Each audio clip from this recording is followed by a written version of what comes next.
Hello viewers, welcome to likeable education channel. এর আগের ভিডিওটিতে আলোচনা করেছিলাম গুপ্ত যুগকে সুবর্ণ যুগ বলা হয় কেন।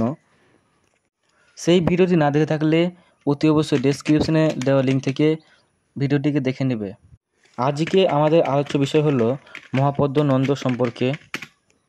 এই নোটটি বিভিন্ন কলেজের যারা ফার্স্ট সেমিস্টারে পড়ছে তাদের 5 মার্কের জন্য বিশেষভাবে গুরুত্বপূর্ণ। তাহলে এটি শুরু করা যাক।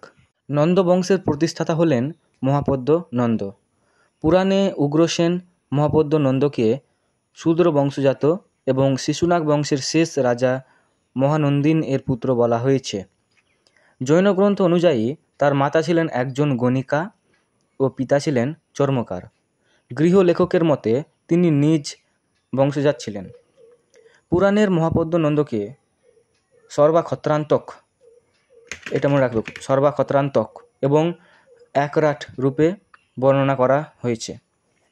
তিনি ইক্ষ্ব বা বাকু, পাঞ্চাল, কুরু, মিথিলা, সুরসেন প্রভৃতি ক্ষত্রিয় বংশের উচ্ছেদ সাধন করে এক বিশাল সাম্রাজ্য গড়ে তোলেন। কলিঙ্গরাজ খারবিল এর হাথিগুম্ফা লিপিতে মহাপদ্ম নন্দকে কলিঙ্গ বিজয়ের কথা উল্লেখ করা হয়েছে। দক্ষিণাত্যের কটক অঞ্চলে কুন্তল বা বোম্বাই ও মহীশূর নন্দ সাম্রাজ্য বিস্তার লাভ করেছিল বলে কোনো ঐতিহাসিক মনে করেন। গ্রিক ঐতিহাসিকদের মনে বিপাশা নদীর পূর্ব উপকূল পর্যন্ত মহাপদ্মের রাজ্যসীমা বিস্তৃত ছিল। উপরিউক্ত আলোচনা থেকে প্রমাণিত হয় যে ঐতিহাসিক যুগের মহাপদ্ম নন্দই ছিলেন ভারতের প্রথম সম্রাট। এই বংশের শেষ সম্রাট হলেন ধননন্দ।